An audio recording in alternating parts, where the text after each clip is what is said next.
Hey there, everybody. This is Tech Master. So I did a short hour or two ago about a few years back when I went mudding in my K5 here. As you can tell between that video and this one, there is some changes, be it the bumper, the mirrors, the tires, the height. Overall attitude of the truck has been changed. Just wanted to go over it real quick, and since I saw we had such good looks at the truck, I'm going to do a little short series over the next couple weeks about everything that's been done to this truck and what else is going to be happening in the future. I'm also going to hit on some wiring things because I changed out and rewired the whole truck. Though there's still a few odds and ends that need to be finished, i.e. the horn is one of them. I just did not care. Finished this up a couple weeks back. Just working out some kinks.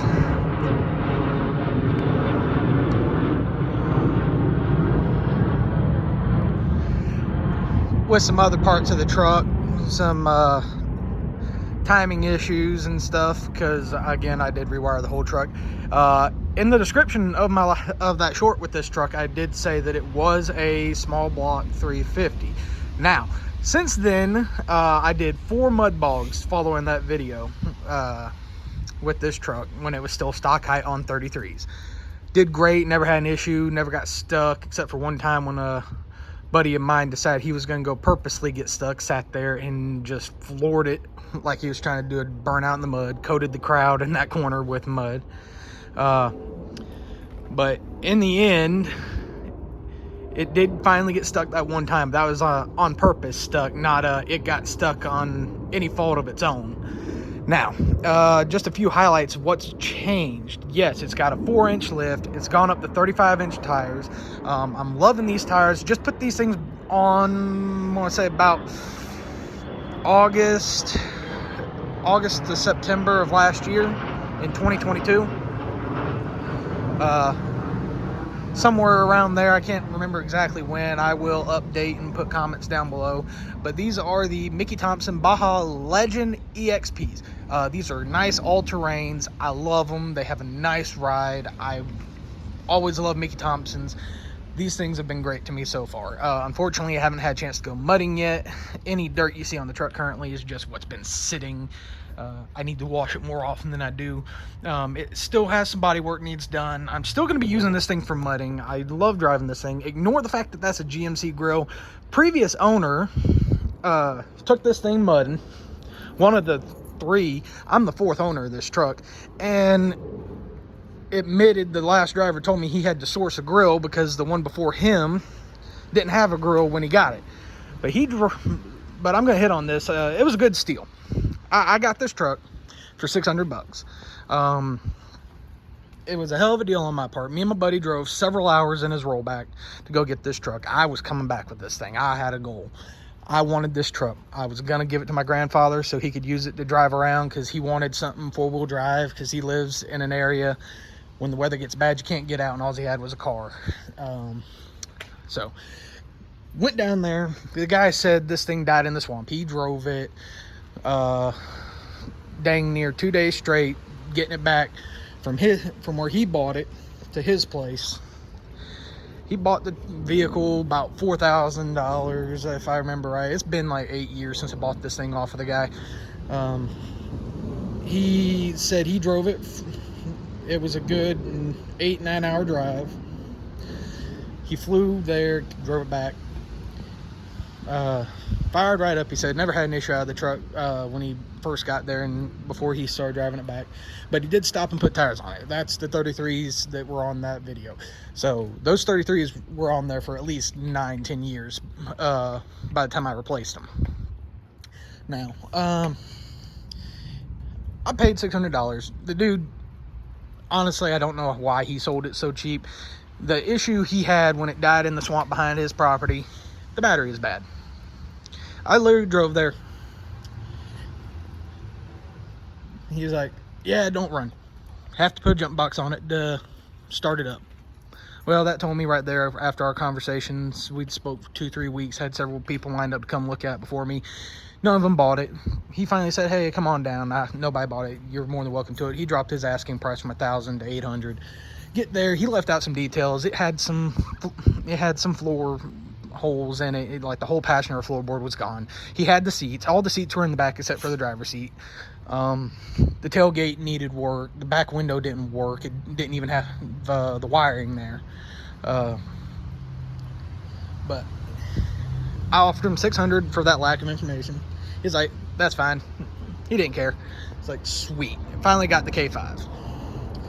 Well, he decided to say I could not drive that rollback across his yard. It's good 200 yards from his driveway to the edge of his property where this thing was parked. He said, yeah, $600 yours, but you can't drive that truck across my yard.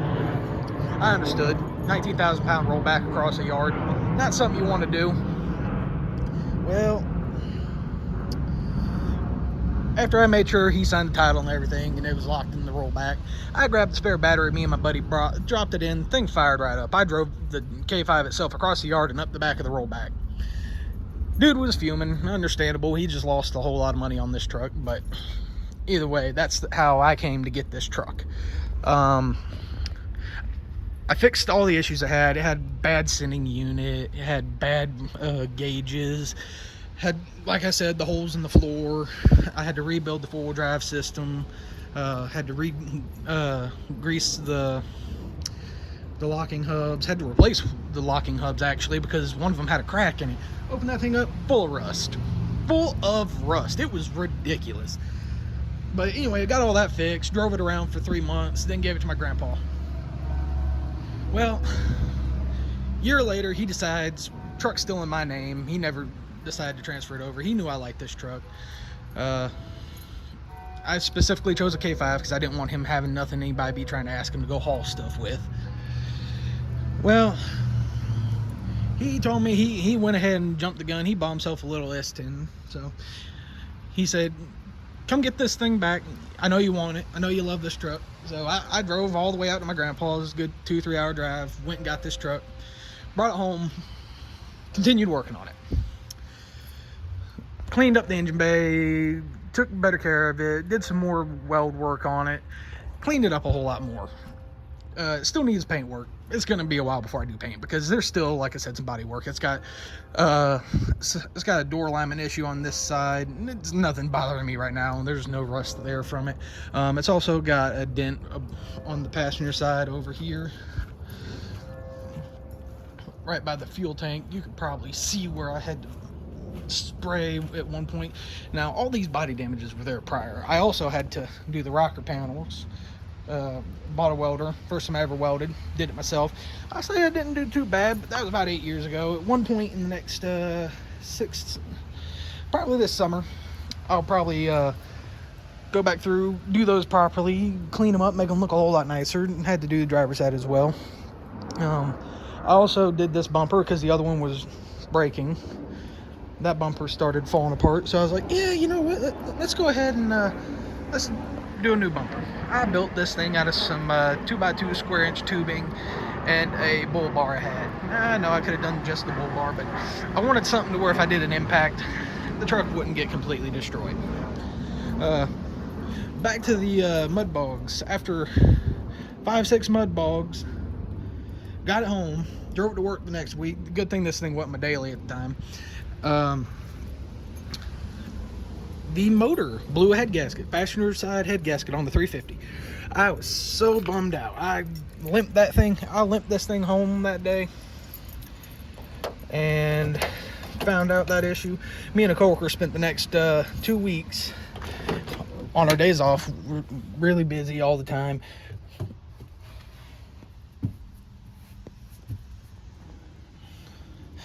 And yeah,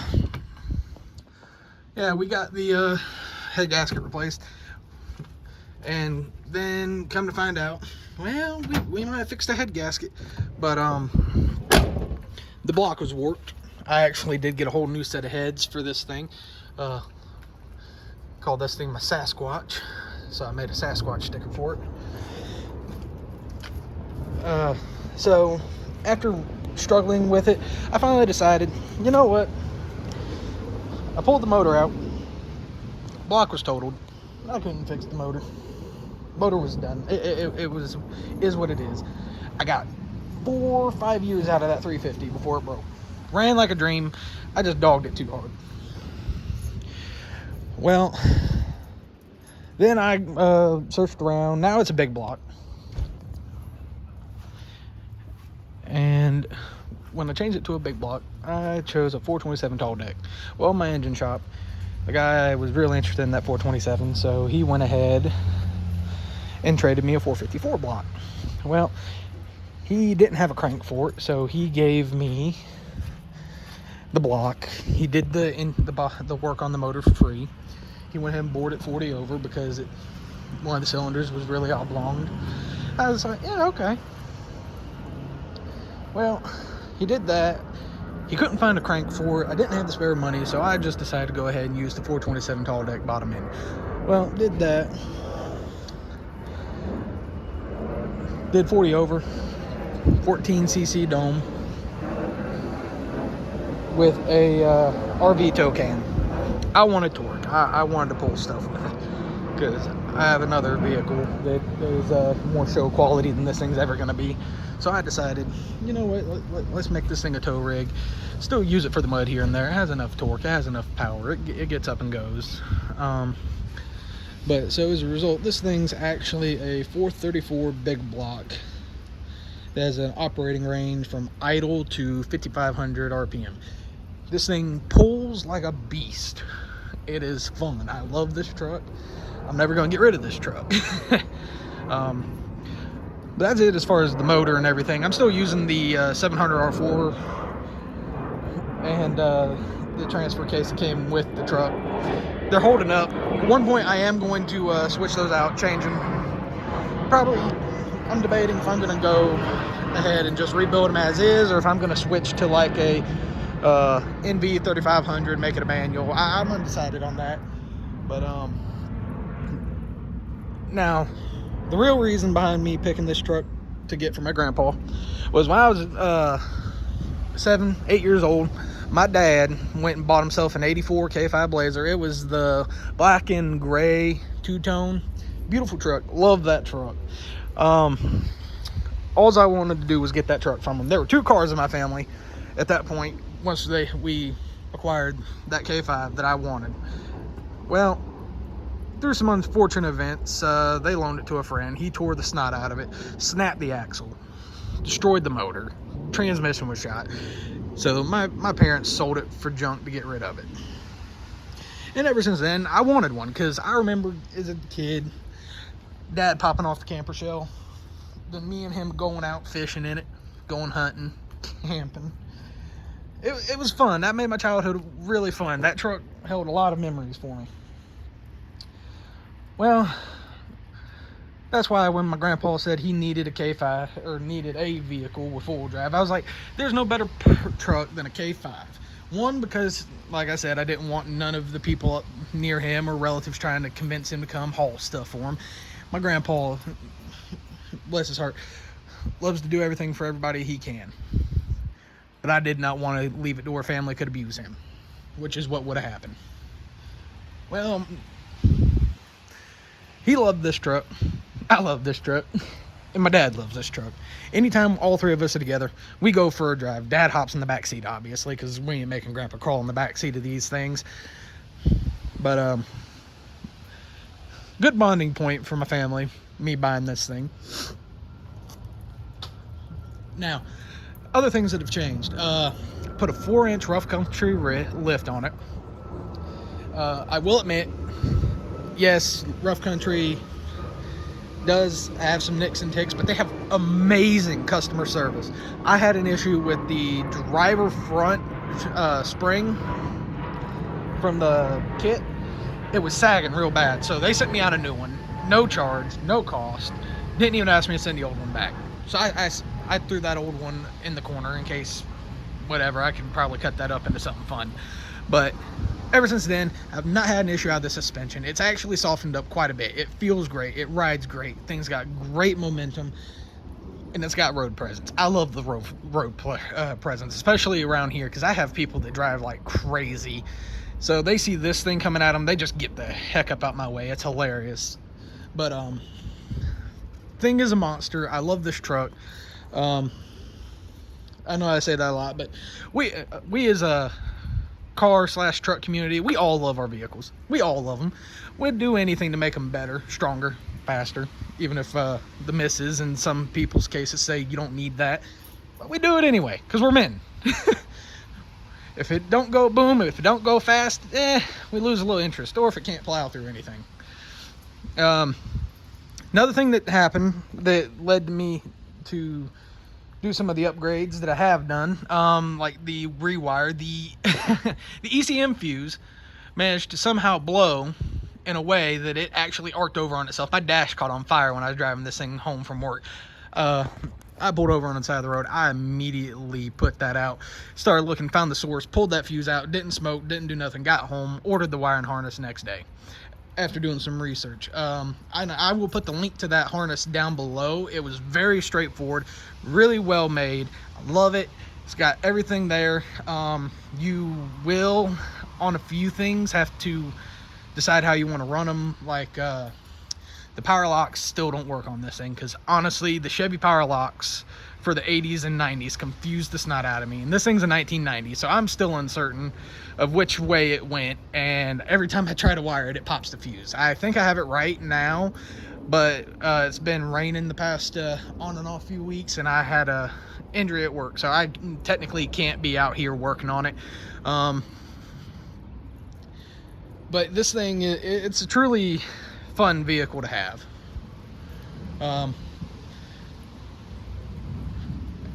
Let's see. And when I decided to do the rewire, another thing happened when the ECM fuse blew and smoked the dash. It actually fried my gauge cluster. The printed electrical panel for it, the 3D printed circuit, it melted. That thing's sitting in the back of the garage right now. If anybody's interested in that, I'll be more than glad to get with you about if you want to rebuild it, because it's just going to take up space here. I don't need it. So there's that. So what I did was I ended up getting Dakota Digitals. Heard great reviews on them. I love these gauges. They look amazing, especially at night. At night, these things make this dash pop. Now, when looking at this thing actually with the gauges on, I will tell you, I did have some issues with the fuel gauge, because honestly it confused me.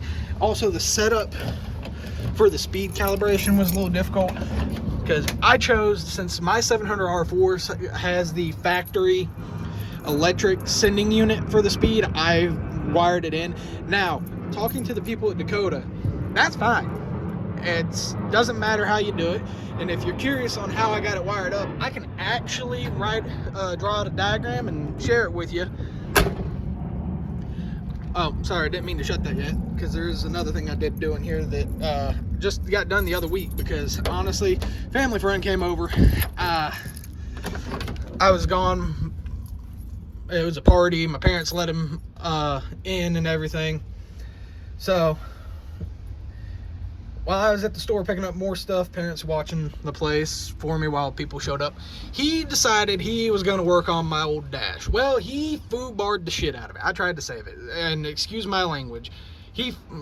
I did not mean to say the S word. My bad. Please don't demonetize me for that. I'm trying to make this a family-friendly channel, but oh man, that made me hot under the collar. So after about 3 months of trying to fix that dash, I said no more. I gave up. So I went ahead and bought this nice new one. It's from Dash Direct. I picked it up from a place called MPD. Good quality, fit straight in. I did have to trim up over there by the column and right here as well. I got to finish fixing this corner a little, but good quality. I like it. I got a new piece coming for that, because I am putting the vintage air in as I get the money. There's a few mods I'm still going to do. I'm going to first focus on the AC is nice and all, but hey, top comes off for a reason, fellas. But I am going to get an EFI system for this, because who doesn't want that reliability of an EFI? And excuse how dirty it is on the panels. These are getting replaced as well. But one thing I do know is the EFI system is what I want for this truck, because it's a fun truck. I did clean up the harness a little, cleaned up the wiring. I still got to put a new sleeve over that. Grommet is in the wall, so don't worry, it's not destroying it. I did have different valve covers on this thing at one point, but honestly, when breaking the motor in, I had so many issues out of this valve covers. I just went back to the 427 ones I had from when I bought the 427 tall deck. This is kind of like a Frankenstein motor. It's got 1972 dump truck big block, 427 tall deck guts.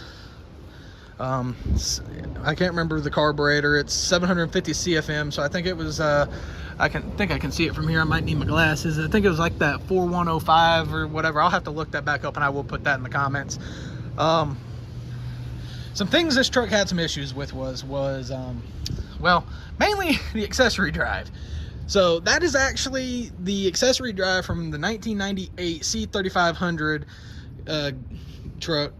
That's where I also got a few of the parts I needed, because honestly, trying to source them, I was low on funds at the time, and I just wanted my big truck back. But this thing runs great. A few other mods I'm doing is I'm going to be changing out the valve covers here soon. I just recently went back and adjusted the valves. I replaced the rocker nuts because my old ones were backing off, so I had to. On top of that, I'm thinking about getting the Dakota digital GPS sensor, so I can actually never worry about calibrating that again. I did change from the 90s style OBS mirrors that came on this truck factory to the early 80s mirrors. This is brushed steel. I love the look it gave this truck. At the same time, I also replaced the turn signals because one of the previous owners painted them pitch black. I hated it. It made me irritable. So same company had those. Ran into them at one of the Good Guys car show. They have a whole catalog for this. If I can, I will in comments or in the description, I will put the information of places I've sourced parts for this thing. Few things that are still going to happen. Like I said, I am going to have the exhaust redone. I actually did the exhaust myself. Again, amateur welder, probably should have paid a shop in the first place. But it's done good. I got true dual exhaust with welded thrush mufflers. Has great sound. Would crank it up for you, but I don't really feel like trying to crank it up now. I will post a video in a short of when I first got it fired up and when it finally moved under its own power with the big block. We'll also do an homage short to the 350 after doing all the head work and everything to try and save it as its farewell video to that motor. Even though it's been several years, that 350 did me good. It ran great for a long time. Unsure of how many miles it did have. Since putting the Dakotas in, I've put 80 miles on this truck. Does great, but definitely got to finish calibrating some things. Like I'm going to have to change that sending unit out when I do the EFI system, which I think will provide a more accurate reading. But hey, these trucks and old cars, they ain't about the miles per gallon. It's about the smiles per gallon, people. So don't expect a whole lot of good gas mileage, but it is nice to know how much you got left in the tank so you don't end up hiking it. But yeah, I will do a whole lot of videos on this thing as I go. I also did the carpet in there. I'll do a whole nother video on how I did the carpet as well. I'm going to be doing the interior panels here in a few weeks as I get to spare money. And I will be redoing the bed panels. I will actually do a step-by-step how I'm going to do that, because I'm actually going to make some custom ones. I do have speakers back there. I decided not to do speakers in the dash. Pain in the butt. Don't fit right. Hate them things. Plus, they don't provide anything with this truck. The ones in the bed do great. I'm also going to switch out to some marine grade speakers because, come on guys, summertime. Who wants to worry about the rain in the summer? All right. If you like this video, please like and subscribe and comment down below any questions you have about how I built this truck. Yes, I know. I get it. I turned a 454 into a 434. Please forgive me for that. I didn't have the money to change anything at the time. But I am going to start working on a new motor for this thing, or start sourcing the parts to correct that. I'm kind of wanting a 492. So, thank you guys. Like and subscribe.